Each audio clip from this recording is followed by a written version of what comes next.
we are today with Jonathan Lachs up at the Cedarville Estate Winery and Vineyard. First of all, Jonathan, why don't you tell us a little bit about how you got into wine and how you became a winemaker and a grower? It goes back a number of years. Susan and I, my wife, Susan Marks and I, we met at UC Davis while we were getting our enology degrees back in the early 80s.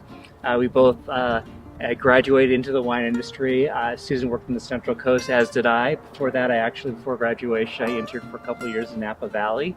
And we decided, though, in the mid-80s to take a hiatus from winemaking to save our money to eventually do our own thing. And so that led us into Silicon Valley, where we had jobs there and worked for 15 years. In the interim, we saved enough money to start looking, and we thought the Sierra Foothills had the greatest potential for wine quality of any region that two people at Susan and my age could afford to do so. And our vision always was to have an estate vineyard and winery to grow our own grapes. So we settled upon this small little area of Fairplay. So why, Jonathan, did you decide on Fairplay, California and this site right here? It's a very good question, because we still here in Fairplay are half an hour from a bank.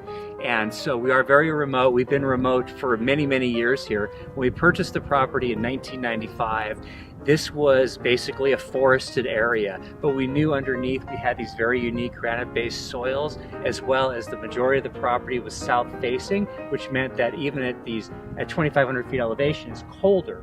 And so we really wanted to make sure that we hedged our bets to make sure the grapes would get ripe. And we also felt that on this promontory we had here, we'd have good sun exposure. We can see all the way west to Santa Rosa. We're at the same latitude as Santa Rosa, and we're at and to the east of us, where we can see the mountains that surround Lake Tahoe. So we thought that this kind of exposure would give us the kind of sun we're looking for to build the flavors we were interested in.